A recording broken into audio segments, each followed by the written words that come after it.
اللهم صل على محمد. لا حول ولا قوة إلا بالله العلي العظيم. حسبنا الله ونعم الوكيل، نعم المولى ونعم النصير. أعوذ بالله من الشيطان اللعين الرجيم. بسم الله الرحمن الرحيم. الحمد لله رب العالمين، والصلاة والسلام على أشرف الأولين والآخرين، سيدنا ونبينا وشفيع ذنوبنا وطبيب نفوسنا بالقاسم محمد وعلى أهل بيته الطيبين الطاهرين المعصومين المظلومين الذين أذهب الله عنهم الرجس وطهرهم تطهيرا. ولعنة الله على أعدائهم أجمعين من يومنا هذا إلى يوم الدين. أما بعد، فقد قال الله سبحانه تبارك وتعالى في القرآن المجيد والفرقان الحميد. بسم الله الرحمن الرحيم. ألف لام ميم. ذلك الكتاب لا ريب فيه هدى للمتقين الذين يؤمنون بالغيب ويقيمون الصلاة ومما رزقناهم ينفقون. صلوات. اللهم صل على محمد وآل محمد. میں سمجھتا ہوں کل کے مقابلے میں آج کچھ مجمع بھی کم ہے. یہی ہو سکتا ہے کہ پارٹیشن جو ہے یہ اٹھا دیا گیا، اس وجہ سے ایسا لگ رہا ہے. یہ ہو سکتا ہے کل کی مجلس کا اثر ہو گیا ہو مجمع پر، اس لیے تھوڑی سی کمی آئی ہے. ویسے نماز میں تو لوگ کم ہوتے ہی ہیں، میں نے اکثر غور کیا، لیکن بعد میں ہو سکتا ہے لوگوں کی پرابلمس ہوں، جابس پر سے آتے ہیں، پہنچنے میں دیر لگتی ہے. بہرحال لیکن بہرحال یہ ایام وہ ایام ہیں کہ اس میں مخصوص طور سے یہ اہمیت کے حامل ہیں. تو لہٰذا یہ کہ جاب اور ساری دنیا کا کاروبار زندگی کے ساتھ ہے، لیکن یہ دن جو ہیں یہ دوبارہ پھر 1 سال لگے گا کہ پلٹ کے آئیں گے، اور جب ہمیں موقع ملے گا اس چیز کے لیے. ایک صلوات بھیجے محمد والے.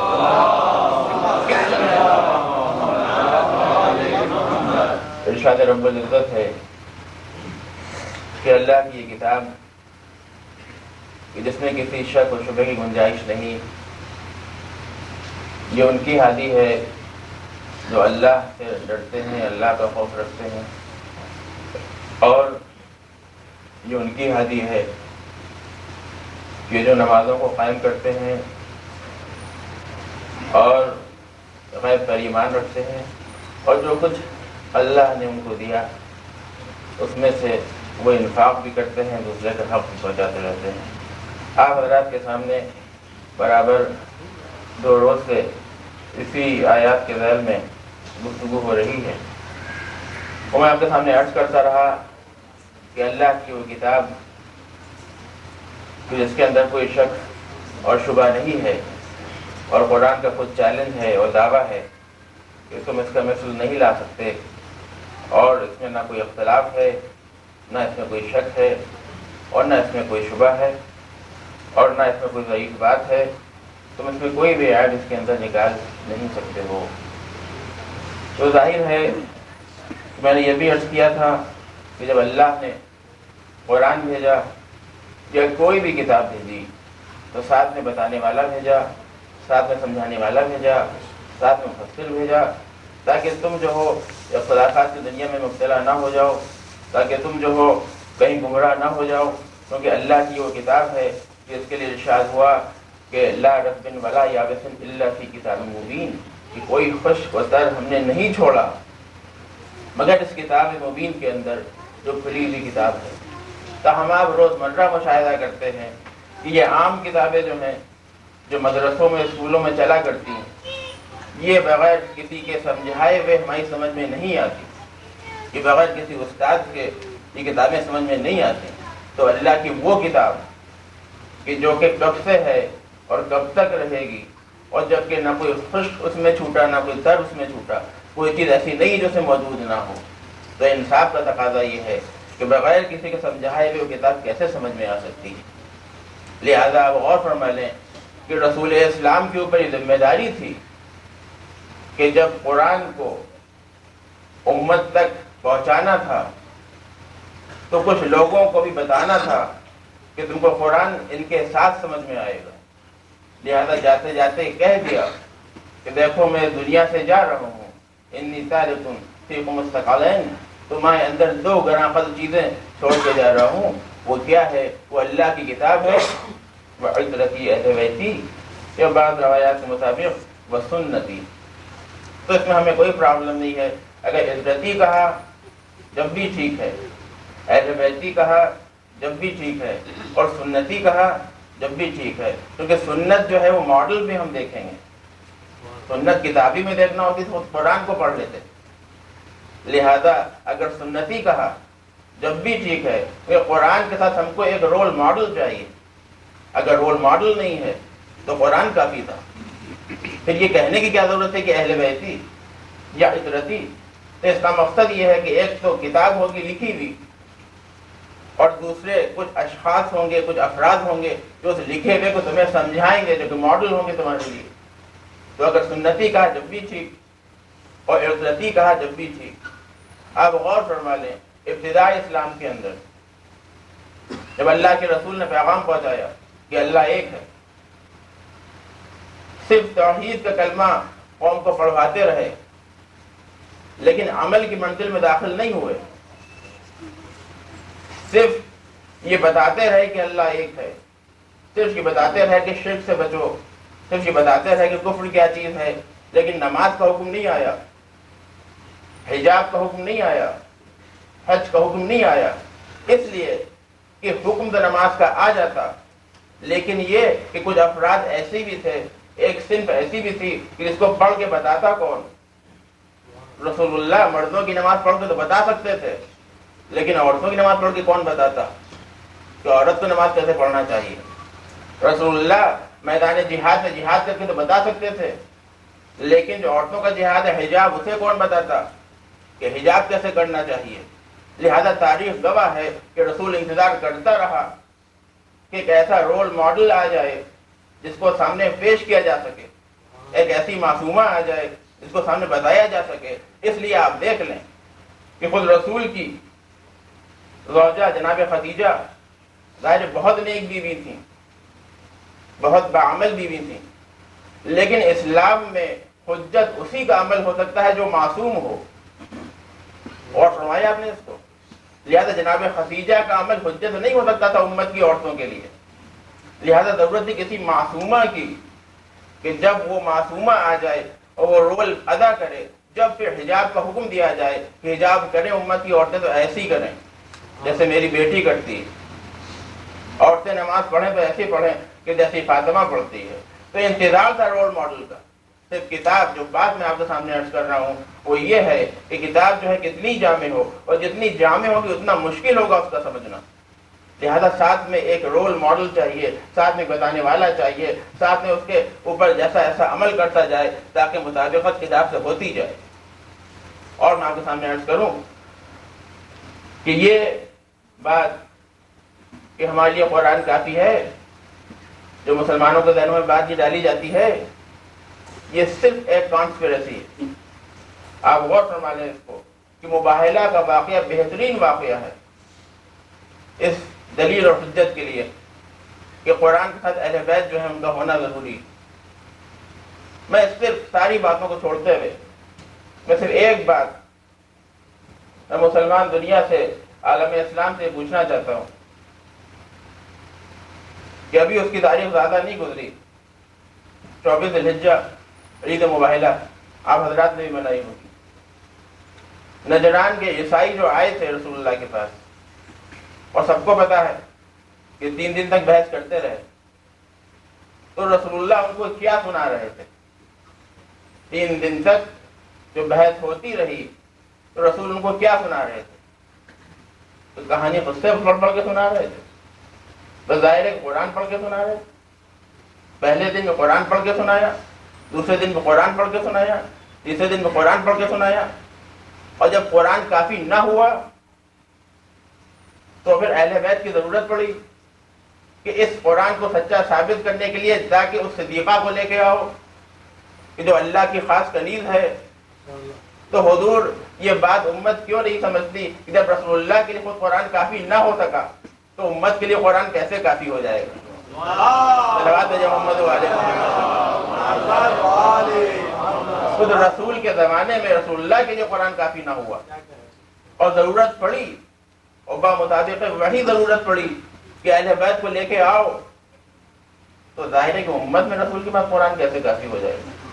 تو یہ بات عقل میں ہی جانے والی نہیں کہ صرف کتاب پڑھ کے ہم اپنی زندگی گزار لیں گے، نہیں، رول ماڈل چاہیے۔ عقل کا تقاضا یہ ہے کہ کوئی ماڈل چاہیے ہمیں دکھائیے قرآن جو کہہ رہا ہے اسوۃ حسنہ یہ کہاں ہے، خارج میں دکھائیے باہر لا کے، قرآن میں تو لکھا ہوا ہے، اس کو باہر لا کے دکھائیے کہ یہ اسوۃ حسنہ۔ تو لہٰذا ایک چاہیے کہ انسان، اور قرآن میں آیا کہ تم کو اگر شک ہے وَإِن كُنتُمْ فِي رَيْبٍ مِّمَّا نَزَّلْنَا عَلَىٰ عَبْدِنَا، تم اگر شک کرتے ہو اس قرآن کے اندر، فَأْتُوا بِسُورَةٍ مِّن مِّثْلِهِ، تو لے آؤ ایک ہی سورہ بنا کے، میرا موضوع پچھلی 2 مجلسوں میں رہا آپ کے سامنے، ایک ہی سورہ بنا کے لے آؤ۔ وَادْعُوا شُهَدَاءَكُمْ، اور تم اکیلے نہ رہ سکو تو اپنے چاہنے والوں کو بلا لو کہ تمہارے مددگار ہیں، ان کو آواز دو اور بلا لو کہ مدد کے لیے آ جائیں، من دون اللہ، لیکن اللہ کے علاوہ مدد کے لیے بلاؤ، ان کنتم صادقین، اگر تم سچے ہو۔ اور اگر یوں ہی کہتے رہتے ہو قرآن جو ہے اللہ کی کتاب نہیں ہے، تو ایسے تو بہت سے لوگ کہتے رہتے ہیں، لیکن اگر چیلنج قبول کرتے ہو تو جاؤ کو بلا کے لے آؤ۔ اور اس کے بعد یہ بھی کہہ دیا کہ اگر شک نہیں کرتے ہو لیکن سمجھ میں نہیں آتا ہے تو قد جاءکم من اللہ نور و کتاب مبین، کہ بتحقیق اللہ نے تمہاری طرف نور بھیجا اور کتاب بھیجی۔ لیکن پہلے یہ نہیں کہا کہ کتاب نور مبین، آپ غور سمجھیے بات کے اوپر، یہ نہیں کہا کہ پہلے کتاب بھیجی پھر نور بھیجا، کیونکہ کتاب اندھیرے میں کون پڑھ پائے گا؟ ساری بتیاں بجھا دیجئے اور پھر قاری صاحب سے کہیے تلاوت کیجئے، پھر دیکھیے ترجمہ بھی نہیں کریں گے، تلاوت کیسے؟ ہاں اگر حفظ ہے تو بات الگ ہے، لیکن پڑھ کے نہیں کر سکتے کیونکہ نور غائب ہو جائے گا۔ لہذا یہ کہ پہلے یہ کہا کہ ہم نے نور بھیجا، اور جب دنیا نورانی ہو گئی، نور پھیل گیا، تو ہم نے تم سے کہا قرآن پڑھو اس نور کی روشنی میں۔ اور پھر اگر تم نے پیٹھ پھیر لی اس نور سے تو نور ہوتے ہوئے بھی سمجھ میں نہیں آئے گا۔ ایک صلوات بھیجے محمد والے۔ لہذا اگر قرآن کو سمجھنا ہے تو اس نور کی روشنی میں سمجھنا ہوگا، جیسے ہم نے قرآن کو بھیجا ویسے ہم نے نور کو بھیجا، اور اس لیے بھیجا تاکہ اندھیرے میں گمراہ نہ ہو جاؤ، کچھ آیت کو کچھ نہ سمجھ بیٹھو۔ تو قرآن پڑھو گے تو قرآن یہ کہتا ہے ید اللہ فوق ایدیہم، اللہ کے ہاتھ سب کے ہاتھوں میں بلند ہے، اللہ کا ہاتھ کہاں؟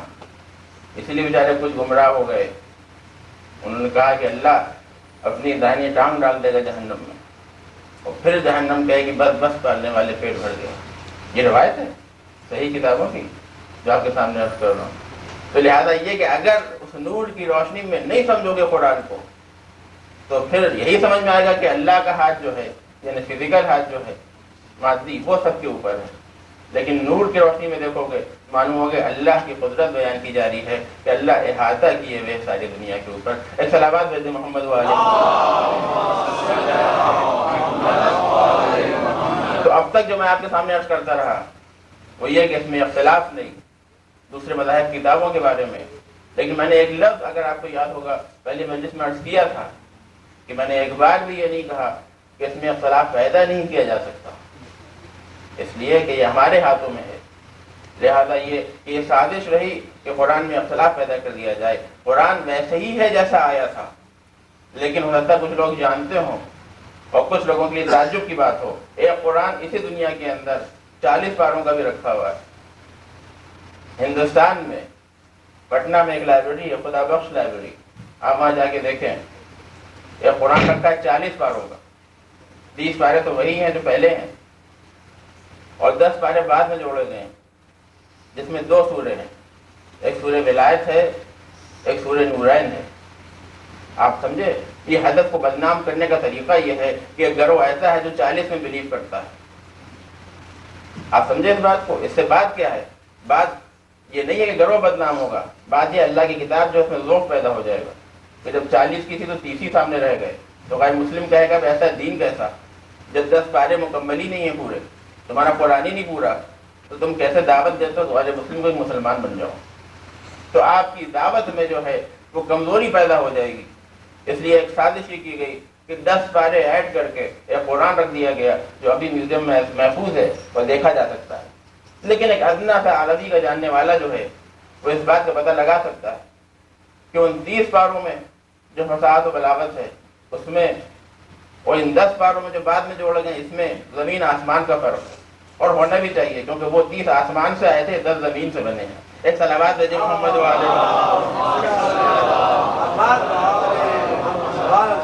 وہ 30 جو تھے آسمان کی طرف سے آئے تھے اور 10 جو ہیں یہاں سے بنائے گئے ہیں، اور پورے 30 پارے جو ہیں وہ 114 سورے پر مشتمل، اور 10 پارے صرف 2 سوروں پر مشتمل، سورہ ولایت و نورین۔ تو یہ بدنام کرنے کی سازش کہ یہ معلوم ہو جائے کہ ایک گروہ ایسا بھی ہے جو یہ کہتا ہے کہ جب ان کے امام آئیں گے تو وہ اعلیٰ قرآن لے کے آئیں گے جو 40 پاروں کا ہوگا، اور اس کی ایک کاپی امام نے وہاں رکھوا دی کیونکہ لائبریری کے اندر۔ توجہ کی بات ہے کہ وہ کاپی آئی کہاں سے؟ اس زمانے میں زیراکس کا تو ایسا فیسلٹی تھی نہیں، تو لہٰذا 2 کاپیاں کیسے بنی؟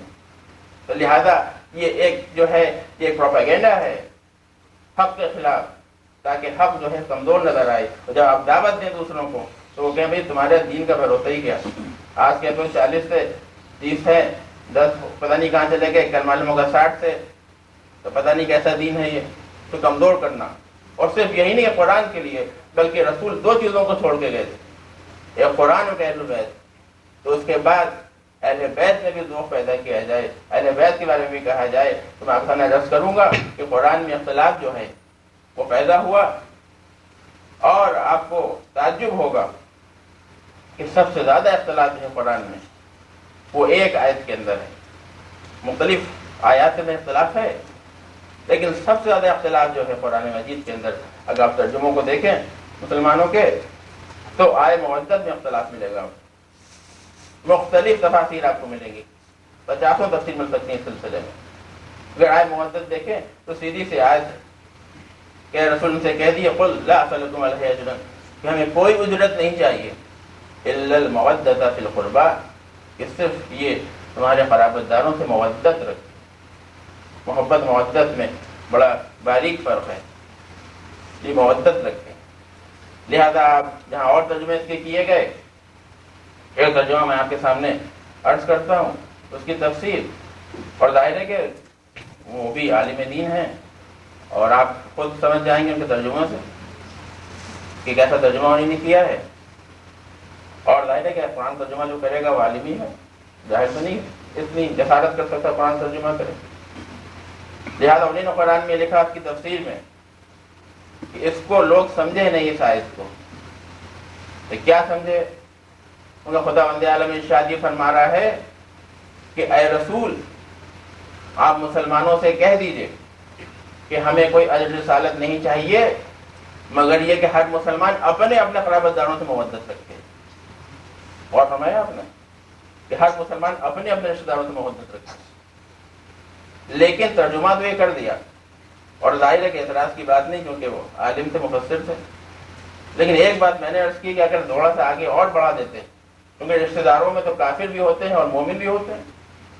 اور فرمایا آپ نے اگر اس کا ترجمہ تفسیر کیوں کر دی جائے کہ ہر مسلمان اپنے اپنے رشتہ داروں سے محبت رکھے، اور یہ واجب کیا ہے اللہ نے، تو رشتہ داروں میں تو کافر بھی ہیں مومن بھی ہیں، تو جس طریقے سے رسول اللہ کی اطاعت واجب ہو جائے گی اس طریقے سے ابو جہل ابو لہب کی اطاعت واجب ہو جائے گی، تو قرابت داروں میں تو وہ بھی تھا۔ تو اگر یہ شرط بھی لگا دیتے تھے کہ اپنے مومن قرابت داروں کی محبت رکھے تو کسی حد تک بات جو تھی وہ چل جاتی، لیکن صرف یہ کہہ دیا کہ صرف قرابت داروں سے اپنے محبت رکھے، تو ظاہر ہے قرابت داروں جیسا میں نے عرض کیا کہ مومن بھی ہیں کافر بھی ہیں، دونوں ہی قرابت دار کے اندر۔ تو ٹھیک ہے، اطاعت جس طریقے سے رسول اللہ کی، اس طریقے سے جو ہے وہ ابو جہل ابو لہب کی اطاعت بھی واجب ہو جائے گی۔ تو ترجمہ اس طریقے سے کیا گیا، اور تمام شکوک اس کے اندر پیدا کیے گئے کہ یہ آیت جو ہے یہ بتاتی ہی نہیں ہے، اس لیے کہ محبت میں تو صلاحیت ہی نہیں کہ اجرت بن سکے۔ ایک اور اعتراض ہے اس کو۔ اب سوال یہ ہے کہ اعتراض یہ ہے کہ محبت میں صلاحیت ہی نہیں ہے، محبت اجرت بن ہی نہیں سکتی کبھی جب اس میں صلاحیت ہی نہیں ہے، تو سوال یہ ہے کہ اس کا سوال ہم سے کیوں ہے؟ محبت واجب کی اللہ نے، بتانے والے رسول اللہ۔ تو اگر پوچھا جائے تو اللہ سے پوچھا جائے کہ میرے معبود جب اس میں صلاحیت ہی نہیں تھی محبت کے اندر تو قوم امت پر واجب کر دی۔ اب سوال یہ کہ اللہ ملتا نہیں ڈھونڈ کے اور رسول اللہ ہے نہیں، تو بچے وہ جو قرآن پر عمل کرتے ہیں، تو ان سے پوچھا جاتا ہے آپ جواب دیجئے، اور اس کی مثال دیتے ہیں۔ اور واقعی بات بھی ہے، دیکھیے لیکن سمجھنے کی بات ہے۔ بہت سی باتیں ایسی ہوتی ہیں بہت معمولی ہوتی ہیں لیکن بہت گہرائی ہوتی ہے اس کے اندر۔ جس شخص نے یہ بات کہی کہ محبت میں صلاحیت نہیں اجرت بن سکے، بات بالکل صحیح ہے۔ میں بھی آپ سے مثال دیتا ہوں، بات واضح ہو جائے گی، بچوں تک تو واضح ہو جائے گی۔ میں لایا اپنا گھر میں میرے کنسٹرکشن چل رہا تھا، ایک مزدور آیا بنانے والا، اس نے دن بھر کام کیا۔ جب شام کو بات آئی کہ اس کو اجرت دی جائے، ہم نے کہا بھائی تم سے بڑی محبت کرتے ہیں اور جی یہ چاہتا ہے اسی کو اجرت میں قرار دے دیں۔ تو وہ کہے گا کہ بھائی صاحب آپ کی عقل ٹھکانے ہے، بھیا اگر محبت کرتے ہیں کچھ پیسے بڑھا کے دے دیجیے، یہ کیا بات ہے کہ اصل بھی مارے دے رہے ہیں ہم۔ تو دیکھیے محبت اجرت کہاں مل پا رہی ہے؟ ہم یہ چاہتے ہیں کہ کسی مزدوری کی اجرت جو ہے محبت کو قرار دیتے ہیں، لیکن مزدوری کرنے والا مانتا ہی نہیں، وہ کہتا ہے محبت کرتے ہیں ٹھیک ہے لیکن پیسے تو دیجیے۔ ہم نے کہا بھیا ہم چاہتے ہیں کہ پیسہ تو مادی چیز ہے، ہم محبت کو اجرت قرار دیتے ہیں۔ ان کا بھائی ایسی نہیں چاہیے ہمیں۔ آپ سمجھے اس بات کو؟ اگر عقل لگتا ہوگا تو ضرور کہے گا، اور اگر عقل سے خارج ہے تو چپ کے لوٹ جائے گا۔ لیکن یہ کہ آپ نے دیکھا محبت اجرت نہیں بن رہی ہے، لیکن اسی مثال کو آپ پلٹا دیں، اسی مثال کو آپ پلٹا دیں۔ سڑک پر میں جا رہا تھا، آپ میرے ساتھ تھے، باتوں میں آپ مشغول تھے، ظاہر ہے کہ مولانا کے ساتھ تھے، آپ باتوں میں مشغول، اور جناب سے مسئلے پوچھ رہے ہیں۔ بڑی مشکل سے امریکہ میں جناب حاضر تھے، تو ہر مسئلہ پوچھ ڈالو، کچھ بچے نہ۔ لیکن ہم کو تو خیال تھا کہ آپ ہماری محبت میں ہیں، تو سامنے سے آ رہی تھی بس، وہ آپ نے دیکھا نہیں، میں نے آپ کو ادھر کر دیا کنارے ذرا سا کہ آپ بس سے بچ جائیں۔ آپ نے فوراً ایک $10 کا بل نکالا اور میرے ہاتھ پر رکھا لگا۔ میں نے کہا یہ کیا؟ کہ یہ آپ کی اجرت، جب مجھے بتایا تو میں نے کہا کہ میں نے آپ کو اس لیے بتایا تھا کہ میں $10 لے لوں۔ دیکھیے یہاں کے اوپر پیسہ اجرت نہیں بن پا رہا ہے۔ میں نے کہا میں نے آپ کی محبت میں بتایا تھا آپ کو، مجھے $10 کی کیا پرواہ تھی؟ تو معلوم ہوا کہ یہاں اجرت محبت بن رہی ہے، پیسہ نہیں بن پا رہا۔ تو معلوم یہ ہوا اختصار سے عرض کرتے ہوئے کہ وہاں پر مقصد پست تھا، یہاں مقصد بلند تھا، زندگی کی بات تھی۔ تو معلوم ہوا کہ مقصد پست ہو تو محبت اجرت نہیں بنا کرتی، لیکن مقصد اگر بلند ہو تو محبت اجرت بنا کرتی ہے۔ اب یہ مسلمان کے ہاتھ کے اندر ہے کہ رسول کے آنے کا مقصد پست تھا کہ بلند تھا۔ اگر پست تھا تو محبت اجرت نہیں بن سکتی، اور اگر بلند تھا تو محبت اجرت بن سکتی ہے۔ ایک صلوات بھیجیے محمد کو آگے، ایک اس سے بہتر صلوات بھیجیے محمد۔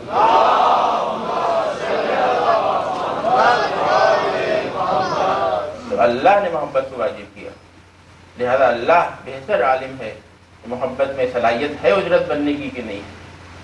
آپ غور فرمائیں اس مسئلے کے اوپر کہ محبت جو ہے، پھر یہ بات کہی جاتی ہے کہ بھائی ٹھیک ہے ایک فضیلت کی بات ہے اہل بیت سے محبت رکھنا، لیکن واجب کہاں سے ہو گئی؟ واجب سمجھ میں نہیں آتا، ہماری سمجھ میں یہ نہیں آتا کہ آپ کی سمجھ میں کیوں نہیں آتا؟ اس لیے کہ اس طرح کی بہت سی آیتیں آپ کو مل جائیں گی قرآن مجید۔ قل هو اللہ احد، اے رسول کہہ دو کہ اللہ ایک ہے۔ اس طریقے سے وہاں پہ قل لا اسألکم علیہ اجرا، تو اگر وہاں پر واجب نہیں ہے محبت تو ہم بھی یہ کہہ سکتے ہیں بھائی کہ بہتر ہے کہ اللہ کو ایک مان لیا جائے، لیکن واجب نہیں ہے۔ کیونکہ جو انداز یہاں پہ ہے کہہ دو، پہنچا دو کہ اللہ ایک ہے، وہ انداز وہاں پہ ہے کہ کہہ دو کہ محبت اہل بیت کی واجب ہے۔ ایک صلوات بھیجے محمد علیہ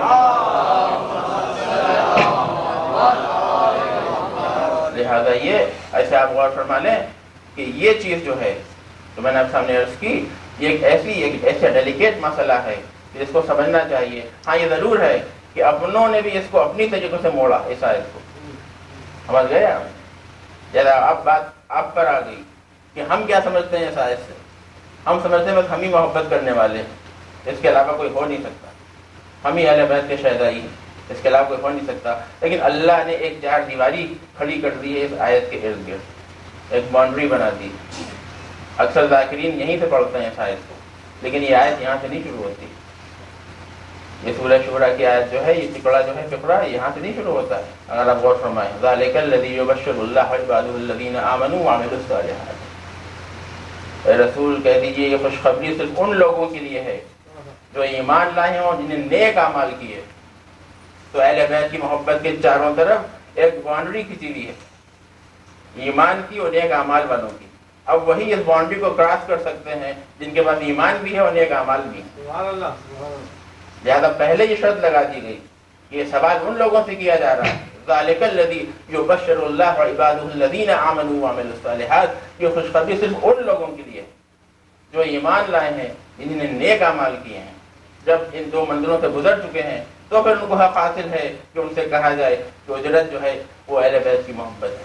تو محب بن ہی نہیں سکتا مگر یہ کہ ایمان کے ساتھ اور عمل صالح کی قوت کے ساتھ، اس کے بغیر محب بن ہی نہیں سکتا۔ اور یاد رکھیے گا کہ محبت کا جذبہ جو ہے طرفین کا مسئلہ ہے، یہ ایک آدمی کے ہونے سے نہیں ہوتا۔ میں لکھ کے لگا دوں پوری ہیوسٹن میں پوسٹر کہ میں جناب جعفری صاحب قبلہ سے محبت کرتا ہوں، لگا دوں، جناب جعفری صاحب ہم کو کچھ نہ سمجھیں تو میرے لگا دینے سے کیا ہوتا ہے؟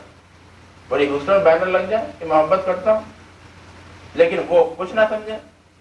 تو یہ محبت کا مسئلہ جو ہے یہ طرفین کا ہے، یہ ایک پارٹی کا مسئلہ نہیں ہے، یہ دو پارٹی کنٹریکٹ ہے، یہ یونیلیٹرل کنٹریکٹ نہیں ہے کہ ایک طرف سے محبت ہو گئی وہ بس انسان جو ہے وہ کامیاب ہو گیا۔ نہیں، جب تک اہل بیت بھی نہ سمجھ لیں کہ ہمارا چاہنے والا ہے، ہمارے سمجھنے سے کچھ نہیں ہوتا، ان کے سمجھنے سے ہوتا ہے۔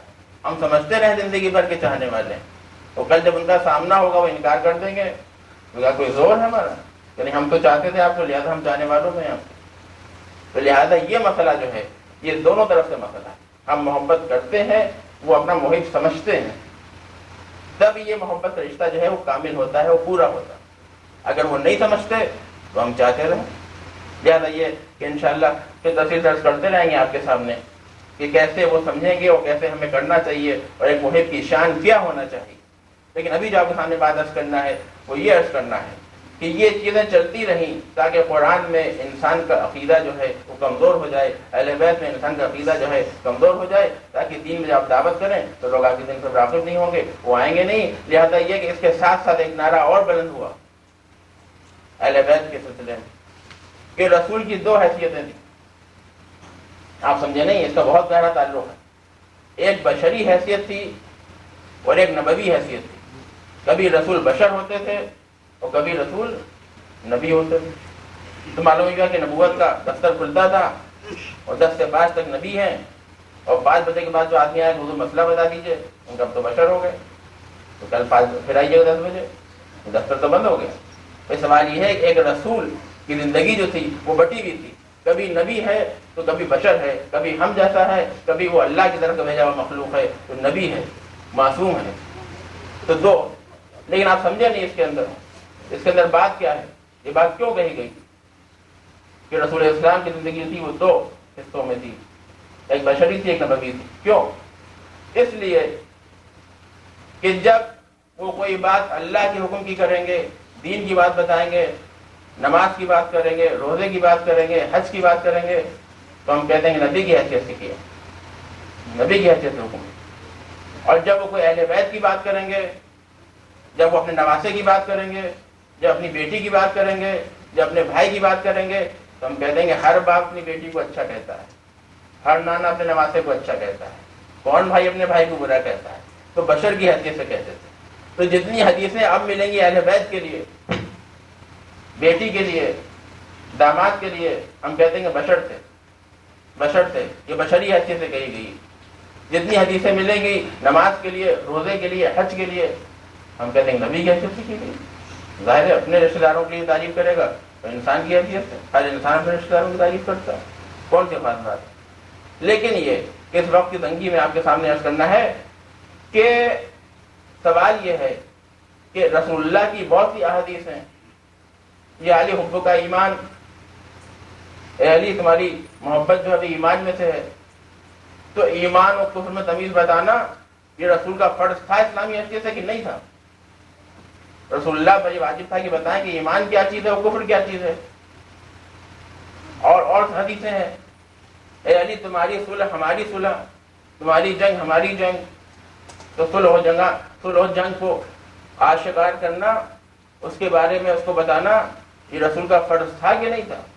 اچھا سب کچھ آپ چھوڑ دیں، ساری چیزیں. ایک مثال میں آپ کے سامنے ایسی لا دوں کہ کوئی بھی انسان جو ہے اس سے انکار نہیں کر سکتا.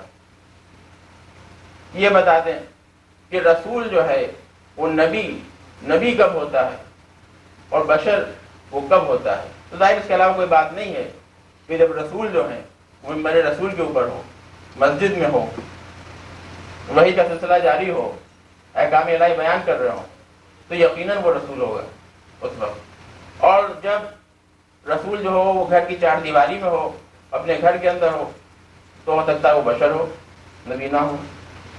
تو اب آئیے آپ کو میں بتاؤں ایک مثال، آپ کی توجہ کو مہمان طرف واقعے کی، اسلامی واقعے کی طرف، جو تمام علماء نے لکھا ہے، تاریخ نویسوں نے لکھا ہے، بغیر کسی فرق مذہب و ملت کے لکھا ہے اس بات کو کہ رسول اللہ جو ہے وہ احکام الہی بیان کریں مسجد کے اندر.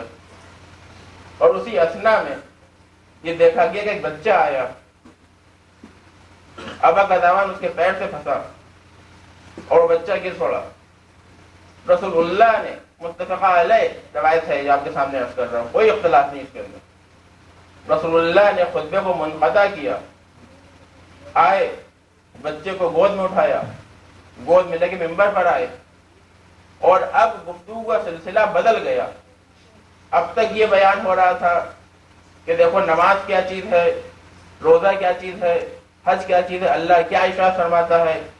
اور اب سلسلہ یہ ہو گیا کہ دیکھو جو اس بچے کو پہچانتا ہے وہ پہچانتا ہے، جو نہیں پہچانتا پہچان لے میرا بچہ حسین ہے، یہ مجھ سے ہے، میں اس سے ہوں، یہ میرے دین کو جو ہے زندہ کرے گا، یہ انسانیت کو زندہ کرے گا، یہ اللہ کے نام کو زندہ کرے گا، یہ اسلام کے نام کو زندہ کرے گا. اب طریقہ بدل گیا. تو اب میں پوچھتا ہوں عالم اسلام سے کہ یہ بتائیں کہ یہاں پر رسول جو ہیں وہ بشری حیثیت رکھتے ہیں یا نبوی حیثیت رکھتے ہیں؟ بس ظاہر ہے جب رسول اللہ جو ہوں گے ممبر رسول کے اوپر ہوں گے، وہی کا سلسلہ ہوگا، احکام الہی بیان کر رہے ہوں گے، تو کون کہے گا کہ بشر ہوگا؟ ظاہر اگر وہ بشر ہوگا تو جنت و جہنم کی جو خبریں دیں سب پر اعتبار نہیں ہوتا کہ کیا بس بشر کی حیثیت صحیح دیں کہ غلط دیں. لیکن سارے مسلمان یہ مانیں گے کہ نہیں، جب ممبر رسول کے اوپر ہے رسول اللہ تو وہ نبی ہے. تو پھر ماننا پڑے گا کہ جب وہ نبی ہے اور نبی نے اس چیز کو چھوڑ کے دوسری چیز کو اختیار کیا، تو یہ بات ماننا پڑے گی مسلمانوں کو کہ حسین کا تعارف بھی ایک احکام اسلامی میں سے ایک حکم تھا کہ جس کو پہچانوانا تھا دنیا کے سامنے کہ حسین پہچان لیے جائیں. ایک صلوات بھیجیے محمد علیہ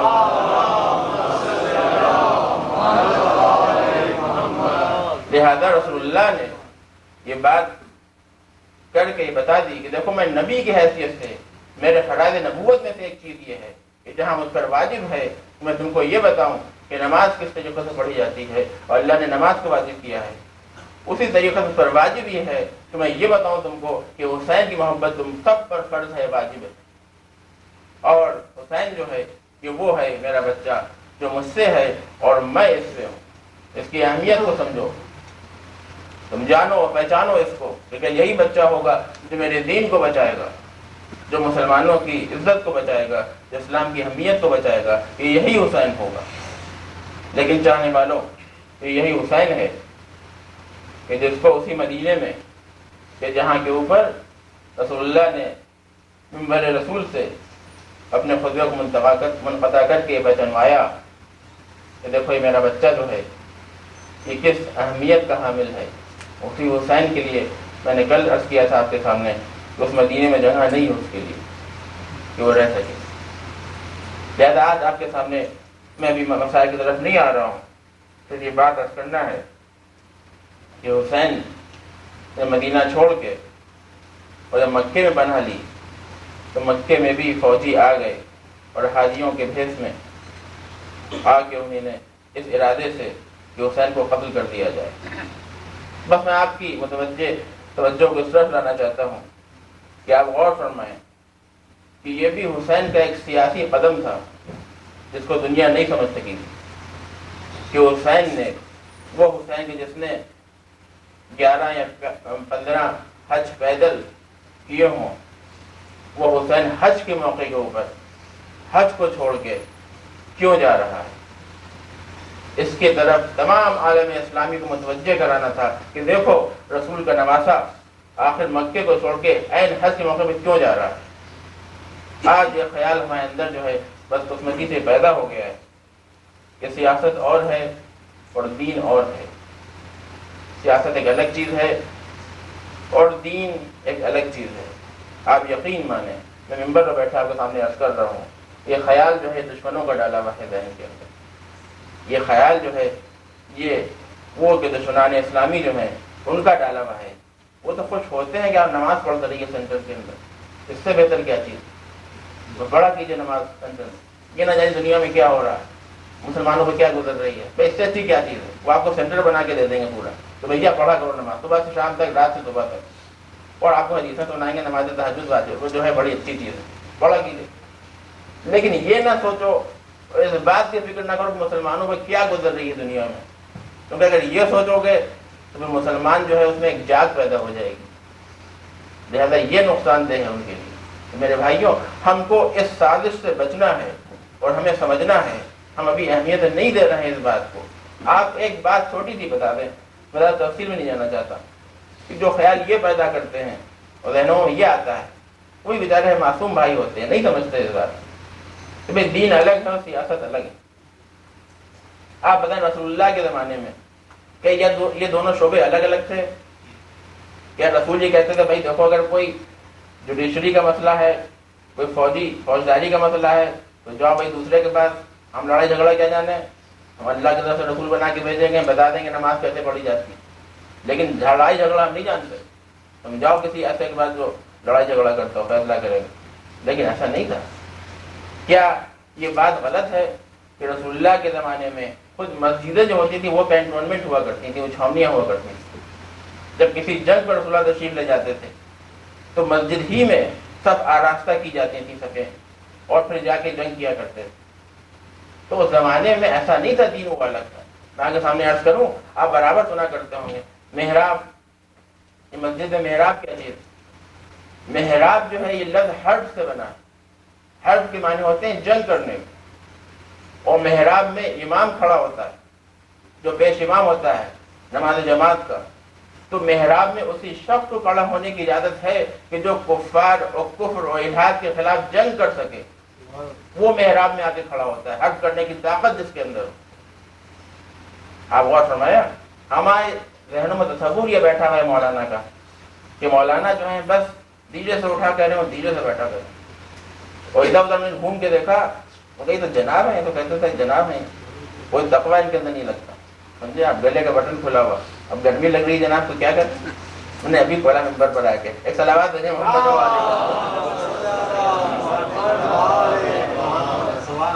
تو لہٰذا ایک تصور ذہنوں میں بیٹھا ہوا ہے کہ یہ مولانا ان کو الگ ہٹا کے شوکیس میں رکھو اور تعظیم کرو ان کی۔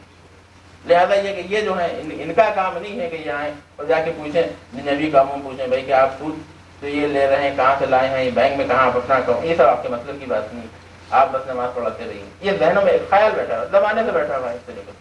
اچھا اب لوگ یہ پوچھتے تھا اب کیوں سیاست کی بات آئی ہے؟ بھائی اتنے زمانے سے بھائی کیا پہلے علماء نہیں جانتے تھے سیاست کا؟ تو بھیا جب آدمی بیمار ہوتا ہے جبھی دوا دی جاتی ہے۔ بھائی اپنے بچے کو بخار نہیں آیا ہے اور دوا کھلا دیں اس کو ٹالینال یا ایسپرین کہ بھیا بخار ہو سکتا ہے آ جائے، سب کو آتا ہے، تو یہ کوئی کہے گا پھر دیوانے ہو گئے ہو کیا؟ ارے بھیا جب بخار نہیں آیا ہے تو کیوں اس کو دوا کھلا رہے ہو؟ تو جب تک وہ بات نہیں آتی سامنے، جب تک ضرورت نہیں ہوتی کسی چیز کی، اس کو بیان کرنا جو ہے وہ ضروری نہیں ہوتا۔ جب ضرورت پڑتی ہے، پہلے دشمنان اسلام اس طرح کے حملے نہیں کر رہے تھے، علماء نے نہیں بتایا تھا آپ کو کہ ضرورت اس کی کیا؟ جب ان کے حملے بدل گئے، اس کا طریقہ بدل گیا، اب محاذ آرائی جو ہے دوسرے قسم کی ہونے لگی، تو علماء کو بتانا پڑا بھیا کہ دیکھو تم ہوشیار رہنا اس سے۔ تو لہٰذا یہ ہے کہ یہ بات اکثر سننے میں آتی ہے کہ صاحب یہ سیاست پہلے کبھی نہیں سننے میں آئی، لیکن اب کیوں سننے میں آئی؟ تو بھیا پہلے ایسا مقابلہ نہیں تھا، اب مقابلہ ایسا ہے لوگوں سے ہے کہ ہمیں کرنا۔ لہذا یاد رکھیے کہ جتنے ہم معصوم بنتے جائیں گے اتنے ہم پر وہ غالب آتے جائیں گے۔ آپ اس بات کو نوٹ کر لیجئے کہ آج کا زمانہ آپ یاد رکھیں، اگر ہم ہوشیار نہیں ہوئے تو آپ یاد رکھیے گا کہ اسی مکے کے اندر ایک بھی مسلمان جو حج کرنے جا سکے گا، ایک بھی مسلمان جو نہیں جا سکتا حج کرنے کے لیے۔ آپ سوچ رہے ہیں کہ بہت دور کی سوچ رہے ہیں کہ ہر سال جو ایک حادثہ ہو جاتا ہے، کبھی کر دیتے ہیں، کبھی کروا دیتے ہیں، کبھی کہتے ہیں ہو گیا، ہم جانتے نہیں۔ آپ کو پتا جو ریسنٹ حادثہ ہوا ہے یہ 1400 کی خبر، تو خود اگر آپ پوچھیے گا سعودی عرب میں تو کسی کو معلوم بھی نہیں ہوگا، کہتے ہیں ایک بھی نہیں قتل ہوا، ایک بھی شہید نہیں ہوا، تو وہاں تو پتہ ہی نہیں کسی کو۔ اور بعض دوسرے ذرائع سے معلوم ہے کہ کئی ہزار اس کے اندر جو ہیں وہ شہید ہو گئے۔ تو ہر سال کچھ نہ کچھ ہو جاتا ہے۔ اور آپ یاد رکھیے کہ اگر ہم ابھی ہوشیار نہیں ہوئے تو جس طریقے سے بیت المقدس ہاتھ سے نکل گیا ہے اس طریقے سے یہ جو بیت الحرم ہاتھ سے نکل جائے گا۔ اور آپ کے سامنے میں عرض کرتا چلوں، میں نے کل بھی آپ سے عرض کیا، برابر کہتا ہوں کہ میں کوئی بغیر حوالے کوئی بات نہیں کرتا آپ کے سامنے۔ لہٰذا رسول کی حدیث موجود ہے کہ یہ آخری زمانہ وہ ہوگا کہ جب یہودی جو ہیں مسلمانوں پر غالب آ جائیں گے ان کے اعمال کی وجہ سے۔ بدعمالیاں اتنی بڑھ جائیں گی امت میں میرے کہ یہودی جو ہے وہ مسلمانوں پر غالب آ جائیں گے۔ اے بھیا اس سے زیادہ غالب آنا کیا کہتے ہیں کہ آپ قبلہ اول چھینے بیٹھے ہیں، آپ کچھ نہیں کر سکتے۔ اس سے زیادہ کسے کہیں گے کہ مسلط ہو گئے آپ کے اوپر؟ وہ آرام سے بیٹھے ہوئے ہیں، آپ کچھ نہیں کر پاتے کہ بھائی یہ سیاسی مسئلہ ہے، ہم اس میں نہیں پڑھتے۔ تو آپ یاد رکھیے گا کہ کل بیت المقدس چھینا گیا ہے، یاد رکھیے گا، یہ بات کسی جوش میں نہیں پڑھ رہا ہوں کہ جو شیریں تقریر ہو رہی ہے۔ کل بیت الحرام چھینا جائے گا، اس کے بعد ایک ایک مسلمانوں کا گھر چھینا جائے گا۔ اگر ہم آج ہوشیار نہیں ہوئے تو آپ یاد رکھیے کل بہت دور نہیں ہے کہ جب یہ سب ہونے والا ہے۔ اس بات کو مت کہیے کہ آج کسی مسلمانوں کے ساتھ ہو رہا ہے، یہ سوچ لیجیے مسلمانوں کے ساتھ ہو رہا ہے، آج کسی کے ساتھ ہو رہا ہے، کل ہمارے ساتھ ہو سکتا ہے۔ لہذا ایسا نہیں ہے کہ سیاست الگ ہے اور دین الگ ہے۔ وہ سیاست اصل میں جس سیاست ہم الرجک ہیں بہتر وہ سیاست دین کی سیاست نہیں ہے۔ کسی کا مال چھین لینا جو ہے وہ سیاست نہیں ہے، کسی کو اذیت پہنچانا جو ہے وہ سیاست نہیں ہے۔ ہم جب سیاست کی بات کرتے ہیں تو ہم قرآنی سیاست کی بات کرتے ہیں، ہم رسول کی سیاست کی بات کرتے ہیں، جہاں کے اوپر اپنے منہ سے نکال کے دوسرے کو دے دینا سیاست ہوتی ہے، جہاں پر اپنے تن سے اتار کے دوسرے کو پہنا دینا سیاست ہوتی ہے۔ ہم الرجک اس لیے سیاست سے ہو گئے ہیں کہ ہم سیاست جب نام آتا ہے تو ہمیں تصور وہی آتا ہے سیاست کہ دنیا میں سیاست رائج ہے۔ یہ سیاست نہیں ہے، یہ خلاف ہے سیاست ہے۔ اب غور فرما لیں، اکثر ہم اس بات کو کہتے ہیں کہ ہم سیاست کی بات آگے بات عرض کر دیں کہ سیاست کیا چیز ہے۔ پہلا درجہ سیاست کا جو ہے وہ یہ ہے کہ ایک مومن جو ہے اپنا کام اس طریقے سے نکالے کہ دوسرے مومن کو نقصان نہ پہنچنے پائے۔ اس سے یہ بہتر یہ ہے کہ اپنا فائدہ بھی ہو اور دوسرے مومن بھائی کا فائدہ بھی ہو جائے۔ اس سے کمتر درجہ سیاست کا یہ ہے کہ اس طرح سے کام نکالے، اس طریقے سے مسئلے کو حل کرے کہ اپنا فائدہ تو ہو جائے لیکن پتہ نہیں اس کا نقصان ہو کے فائدہ ہو۔ اس سے کمتر درجہ جو ہے سیاست کا جو مومنین کے بیچ میں رائج ہے وہ یہ ہے کہ اپنا فائدہ تو ہم کر لیں اور دوسرے کا نقصان کر دیں، دوسرے کی کاسٹ کے اوپر، دوسرے کے ایکسپینس کے اوپر اپنا فائدہ کر لیں ہم۔ یہ خود غرضی اور سیلفشنس ہے جو سیاست ہے۔ لیکن ایک طبقہ، ایک کیٹیگری اور ملتی ہے ہمیں لوگوں کے بیچ میں جو میری عادت سمجھ ہی نہیں آئے گی میں اس کو کس گروپ میں رکھوں لا دوں۔ وہ یہ ہے کہ میرا فائدہ ہو نہ ہو لیکن اس کا فائدہ نہیں ہونا چاہیے سامنے والے۔ یہ کون سا گروپ ہے؟ یہ تو سمجھ میں آئی کہ میرا فائدہ ہو جائے، ہم سے اس سے مطلب نہیں، لیکن یہ کس پیرس میں رکھی جائے کہ ہمارا فائدہ ہو یا نہ ہو لیکن اس کا فائدہ نہیں ہونا چاہیے سامنے مومن بھائی۔ لہٰذا یہ سیاست نہیں ہے۔ جب سیاست جو ہے علماء ممبر سے سیاست کی بات کرتے ہیں تو اس کا مقصد یہ نہیں ہے، وہ سیاست وہ ہے جو علی کی سیاست ہے، وہ سیاست یہ علی نہیں ہے۔ کسی کا مال چھین لینا سیاست ہے تو پھر ہم کہیں بہت چالاک ہے، نہیں، یہ سیاست نہیں ہے۔ تو جو بات میں آپ کے سامنے عرض کر رہا تھا وہ یہ کہ حسین ابن علی نے ایک سیاسی قدم اٹھایا تھا، وہ یہ کہ لوگ سوچیں کہ رسول کا نواسہ کیوں چھوڑ رہا ہے اس وقت حج کے موقع پر، حج کو کیوں ترک کر رہا ہے. لوگ سوچیں، ان کے اندر ایک جاگ پیدا ہو کہ آخر حسین بن علی کیوں جا رہے ہیں حج کو چھوڑ کر. زیادہ یہ بات کھلے گی کہ بھائی یزید نے آدمی بھیجے ہیں ان کو قتل کرانے کے لیے. اچھا تو یزید ان کا ہاں خلیفہ بن گیا تو کیوں رسول کے نواسے کو ستا رہا ہے؟ لوگوں میں بات چیت شروع ہوگی تو معلوم ہوگا. آپ غور فرمائیں اس کے اوپر. یہ جو بات ہے بیت الحرام کی، آپ غور فرمائیں کہ یہ کہتے ہیں کہ ہم جو ہیں وہاں کے منتظمین ہیں حرمین شریفین کے، اور آپ اس بات کو نہیں سمجھتے کہ جو حج ٹیکس لیتے ہیں. میں نے کہا تھا ایک مسلمان بھائی تھے سعودی عرب کے کہ بھیا یہ آپ جو حج ٹیکس لیتے ہیں مومنین آتے ہیں وہاں کے اوپر، یہ مطابق سنت ہے یا خلاف سنت ہے رسول اللہ کی؟ تو ان کو بیچاروں کو معلوم نہیں تھا. تو ہم نے کہا آپ کو بتائیں، رسول کے زمانے میں جب کوئی حاجی حج کرنے جاتا تھا تو رسول کی سنت یہ تھی کہ 3 دن مہمان رکھتے تھے اس کو اور خود کھانا اسے کھلاتے تھے. تو میں نے کہا بھیا رسول کی سنت میں تو یہ ہے کہ کوئی حاجی اگر جائے تو وہاں پر لوگوں کو 3 دن مہمان رکھنا چاہیے اور کھانا کھلانا چاہیے اپنی طرف سے. اور یہ تو الٹے 450 ریال، ایک دانے 900 ریال کر دیے تھے، تو الٹے لے لیتے ہیں. یہ مطابق سنت ہے یا خلاف سنت؟ تو جہاں سے بدعت کی بات اٹھتی ہے وہیں بدعت ہو رہا ہے. رسول اللہ جو تھے وہ مہمان رکھتے تھے 3 دن تک، اور اب جو جاتے ہیں حاجی وہ خود بیچارے میزبان ہوتے ہیں آپ کو کیونکہ پیسے دیتے ہیں آپ کو. تو لہٰذا یہ کہ یہ سب باتیں ہیں دیکھیے کہ جو سوچنے والی ہیں اور سمجھنے والی ہیں یہ ذہن کو سوچنا چاہیے. تو جو بات میں سمجھ کر رہا تھا وہ یہ کہ حسین بن علی نے اس لیے اس قدم کو اٹھایا تاکہ دنیا جان لے کہ رسول کا نواسہ جس کی نزدیک حج کی اتنی اہمیت ہے وہ کربلا، وہ جو ہے مکے کو اس عالم میں چھوڑ رہا ہے. بس میں نے تمام کی گفتگو صرف آپ کے سامنے مسائل کے کچھ الفاظ عرض کرنا ہے. جب حسین بن علی چلے یہاں سے اور رخ کیا کوفے کا، تو کوفے کے حالات آپ واقف ہیں کیا ہو چکے تھے اس وقت تک. مسلم کو جکڑ کے زنجیروں میں زخمی مسلم، اور جب لائے گئے ابن زیاد کے دربار میں، آپ یاد رکھیں کہ 2 قوتیں امام حسین کے پاس ایسی تھیں کہ آج جو یہ کہتے ہیں کہ حسین جنگ کرنے گئے تھے کربلا، اگر یہ 2 قوتیں یکجا ہو جاتی تو خدا کی قسم کوئی طاقت ایسی نہیں تھی جو حسین پر غالب آ جاتی ظاہر طور کے اوپر. ایک حضرت عباس کی قوت، ایک جناب مسلم کی قوت. لیکن امام حسین نے آپ دیکھیں کتنے تدبرانہ طریقے سے ان 2 قوتوں کو جو ہے پارٹ کر دیا، الگ الگ کر دیا. کیونکہ ہم جنگ نہیں چاہتے، ہم قتل کر کے فتح نہیں چاہتے. اگر ہماری یہ جان لینا چاہتے ہیں تو یہ جان لے لیں، لیکن ہم جان لے کے فتح نہیں چاہتے. لہٰذا جناب مسلم کو کوفے بھیج دیا، جناب عباس کو لڑنے کی اجازت نہیں دی. لہٰذا ان دونوں قوتوں کو قابو میں رکھا اپنے پاس. جناب مسلم گئے ابن زیاد کے دربار میں، لیکن عالم وہی ہے.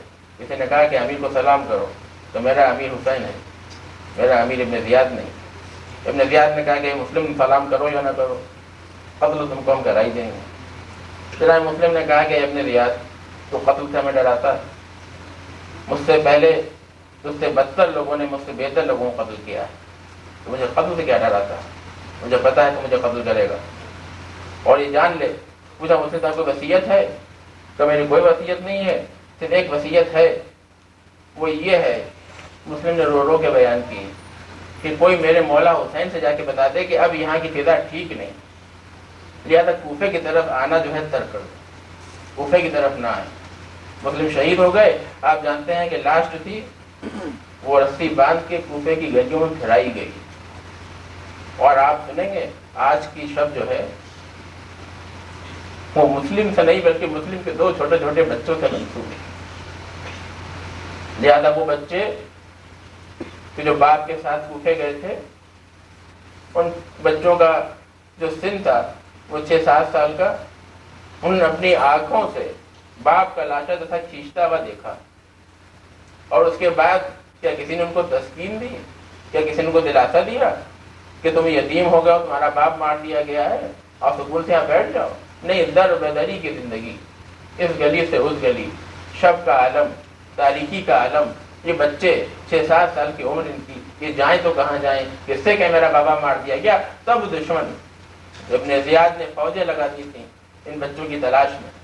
زیادہ ابھی بچے تاریخ یہ بتاتی ہے کہ سہمے ہوئے ڈرے ہوئے بیٹھے ہوئے تھے کہ ایک سپاہی کی نظر پڑی اس کے اوپر. پوچھا کون ہو؟ ڈرے ہوئے بچے، سہمے ہوئے بچے، باپ کا قتل دیکھ چکے ہیں، میری بہنیں اس کو خوب سمجھ سکتی ہیں، جو صاحب اولاد ہیں کہ 6-7 سال کا بچہ کتنا بڑا ہوتا ہے. اور جب ان بچے تھک جاتے ہیں تو ان کو نیند آتی ہے تو اپنی ماں کو تلاش کرتے ہیں کہ میری ماں کہاں ہے. لہذا مسلم کے بچے، باپ کا قتل یوں دیکھا، ماں کی یاد ستا رہی ہے. اس کے بعد ابن زیاد کو پتہ چلا کہ بچے یہی مسلم کے بچے ہیں، قید خانے میں ڈال دیے گئے. کیسے قید خانے میں؟ حضور ایسے قید خانے میں کہ جس میں بڑے سے بڑے طاقتور انسان بھی اس میں برداشت نہ کر سکیں. کتابوں میں لکھا ہوا ہے کہ وہ قید خانہ ایسا تھا کہ جس میں آپ غور فرمانے کی لگتا ہی نہیں تھا کہ کب دن ہوا اور کب رات ہو گئی. ایسا ڈارک. اور کھانا کیا ملتا تھا؟ کھانا 2 سوکھی روٹیاں اور 2 کوزے پانی. یہ دن بھر اور رات بھر کا ملا کے 24 گھنٹے کے اندر جو کھانا ان بچوں کو دیا جاتا تھا آپ سن نہ سکیں گے. کتابوں میں یہ الفاظ لکھے ہوئے ہیں کہ دونوں بچے، مسلم کے بچے صرف ہڈیاں باقی رہ گئی، گوشت نظر نہیں آتا تھا. یہ بچے ایسے ہو گئے تھے کہ اٹھنے سے معذور ہو گئے تھے. خصوصاً چھوٹا جو بھائی تھا وہ اکثر پوچھا کرتا تھا کہ بھیا کیا دوبارہ اماں سے ملاقات ہو پائے گی. لہذا یہ کہ بچے روتے روتے سو گئے. اس کے بعد انہوں نے قدموں کی آواز سنی. ایک بار چھوٹے بھائی نے بڑے بھائی سے کہا، بڑے بھائی نے چھوٹے بھائی سے کہا کہ دیکھو شاید لگتا یہ ہے کہ مالک زندان آ رہا ہے. ہم ایسا کرتے ہیں کہ اس سے یہ کہیں گے، ہو سکتا ہے یہ اچھا آدمی، اس سے بیان کریں گے اپنے حالات تو شاید یہ مان جائے ہماری بات کو. خیر وہ شخص آیا. مسلم کے بچوں نے ان سے کہا کہ اے شیخ ہمیں کھانا نہ دے لیکن ہمارے حالات کو سن لے. وہ آدمی اچھا ایک آدمی تھا. اس نے کہا بولو کیا بولتے ہو؟ کہا تم نے محمد کا نام سنا ہے؟ کہا کس نے نہیں سنا، وہ تو خدا کے رسول تھے. اور کہا علی کا نام سنا ہے؟ کہا ہاں ہاں علی کا نام بھی سنا، وہ تو میرے امام تھے. کہا تم نے مسلم کا نام سنا ہے؟ کہا مسلم کو بھی جانتا ہوں، وہ انہیں علی کے تو بھتیجے تھے. کہا بس تو جان لے کہ ہم انہیں مسلم کے یتیم بچے ہیں. ایک بار یہ سننا تھا کہ اسے سر پیٹنا شروع کر دیا. ہائے میں اپنے لا علمی میں کیا حرکت میں نے کر دی. اے بچوں مجھے معاف کر دینا، میں نہیں جانتا تم میرے شہزادے ہو. کہا کہ ایسا کوئی بات نہیں ہے. تو کہا کہ ٹھیک ہے اب تم آزاد ہو، جہاں جی چاہے جاؤ. اب چھوٹے چھوٹے بچوں نے پوچھا کہ اے شیخ اگر تو ہمیں حسین ابن علی کا پتہ بتا دے تو اس وقت وہ کہاں ہے؟ میرا باپ تو مار دیا گیا. اگر یہ پتہ بتا دے کہ حسین کہاں ہے تو ہم لوگ ان کے پاس چلے جائیں اور ہمارے چچا ہمیں ہماری اماں کے پاس پہنچا دیں گے. یہ سننا تھا کہ اس نے رونا شروع کیا. اس نے کہا بچوں کیا پوچھتے ہو، وہ حسین کربلا میں قتل کر دیے گئے. فاطمہ کا گھر اجڑ گیا. اب حسین کو کوئی باقی نہیں ہے، صرف بیمار بیٹے کے امام زین العابدین سے باقی رہ گئے. باقی حسین کو کوئی باقی نہیں ہے، سب قتل کر دیے گئے. اب وہ بچے کیا کریں؟ خیر وہ نکلے.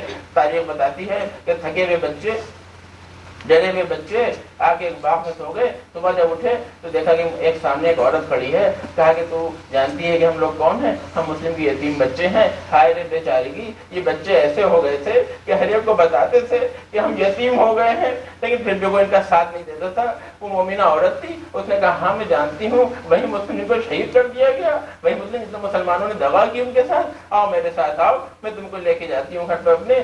یہ مومنہ عورت تھی. یہ اپنے گھر میں لے گئی. اس نے کھانے کا انتظام کیا، پانی کا انتظام کیا. بہت دنوں کے بعد ان بچوں کو پیٹ بھر کے کھانا ملا. بہت دنوں کے بعد ان بچوں کو ٹھنڈا پانی ملا. اور جو کھانا کھایا تو نیند جو تھی ان پر غالب آ گئی. نیند میں سوتے سوتے ایک بڑا بھائی روتا ہوا اٹھا اور چھوٹے بھائی کو جگایا. کہا بھیا تم نے کیا دیکھا؟ ہم نے خواب میں یہ دیکھا کہ میرے بابا آئے تھے اور اپنے دانوں کو سر رکھے ہوئے سمجھا رہے تھے. ہم نے فریاد کی کہ بابا آپ ہمیں چھوڑ کے اکیلا چلے گئے. اے بابا اگر چھوڑ کے جانا تھا تو اماں کے پاس پہنچا دیتے. جزاکم ربکم خیر الجزا. اے بابا اگر جانا تھا تو اماں کے پاس پہنچا دیتے.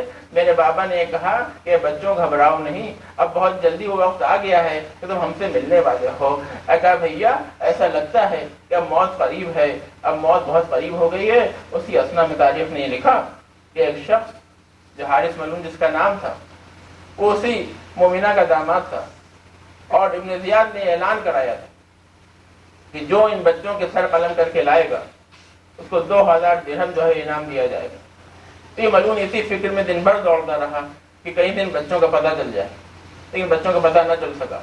جب گھر میں آیا تو تھکا ہوا غصے کے عالم میں لیٹا ہوا تھا کہ اس کے کانوں میں تو بچوں کی آوازیں پہنچی. بس یہ باہر نکل کے آیا اور اس نے تلاش کرنا شروع کیا. اس کے بعد جب اس حجرے میں پہنچا جب بچے جو تھے سو رہے تھے، وہاں جا کے دیکھا تو بچے جو ہیں ایک دوسرے لپٹے ہوئے رو رہے ہیں۔ پوچھا تم لوگ کون ہو؟ ان بچوں نے معصومیت نے پوچھا کہ اے شیخ اگر ہم سچ بتا دیں تو ہمیں چھوڑ دے گا؟ کہاں بتاؤ تم کون ہو؟ کہاں اسی مسلم کے یتیم بچے ہیں جس مسلم کا جنازہ جو ہے گفے گلیوں میں جو ہے لے کے دوڑایا گیا۔ یہ معلوم تو چاہتا ہی یہی تھا۔ اس نے جب ان بچوں کو دیکھا تو پکڑ کے باہر لے کے آیا، رات بھر ان کو رسی سے باندھ کے رکھا، صبح پہنچا وہاں کے اوپر تلوار نکالی، چھوٹے چھوٹے بچے امامت کے گھر کے بچے تھے یہ، انہیں نے کہا کہ اچھا تو قتل کرنا چاہتا ہے، بس انہیں یہ آخری الفاظ ہیں، آخری کلام ہے، تو ہمیں نماز کی اجازت دے دیں۔ تو نے میرے بچے سنے، یہ وہ بچے تھے کہ جو امامت کے گھر کے بچے تھے جن کی عمر 6-7 سال تھی، یہ قتل ہونے سے خوفزدہ نہیں تھے، بلکہ انہی نے یہ فرمائش کی کہ ہمیں نماز کی اجازت دے دے۔ نماز پڑھی ان دونوں نے، وہ ملعون بڑھا، اس نے آ کے تلوار کا وار کیا، بڑے بھائی کا سر جو تھا تن سے الگ ہو گیا۔ اب آپ سوچیں 6 سال کا بچہ سامنے کھڑا اپنے بڑے بھائی کا سر الگ ہوتے ہوئے دیکھ رہا ہے، بڑا بھائی گر کے تڑپنے لگا زمین کے اوپر۔ اس کے بعد ملعون بڑھا چھوٹے بھائی کے سر پر وار کیا، اس کا سر الگ کیا، اس کا لاشا دریا میں پھینک دیا۔ ان کتاب میں ایک ٹکڑا میں نے دیکھا کہ بڑے بھائی کی میت جو تھی وہ ڈوبی نہیں بلکہ انتظار کرتی رہی اس لیے کہ چھوٹے بھائی کی میت آ جائے۔ جب چھوٹے بھائی کی میت بھی وہاں پہ پہنچی تو دونوں نے ایک دوسرے گلوں میں باہیں ڈال لی۔ اس کے بعد بتا دیا کہ اے بھیا اگر کل بابا پوچھیں گے کہ اپنے چھوٹے بھائی کو کہاں چھوڑ کے آیا تو میں بتا سکوں گا میں انتظار کرتا رہا، میں ایک پانی میں ڈوبا نہیں جب تک بھیا میرا پاس نہیں آ گیا۔ اور اس کے بعد جو ہے میں نے اس کو گلے سے لگا لیا۔ ہاں حضور والا، میں ان مسلم کے بچوں سے کہوں گا اے بچے تم ہی سب سے چھوٹے نہیں ہو، لیکن کل بڑا میں علی اصغر تم سے چھوٹا ہوگا جو تیر ستم کا نشانہ بنے گا، جو اپنے باپ کے ہاتھ میں منقلب ہو جائے گا۔ انا للہ و انا الیہ راجعون۔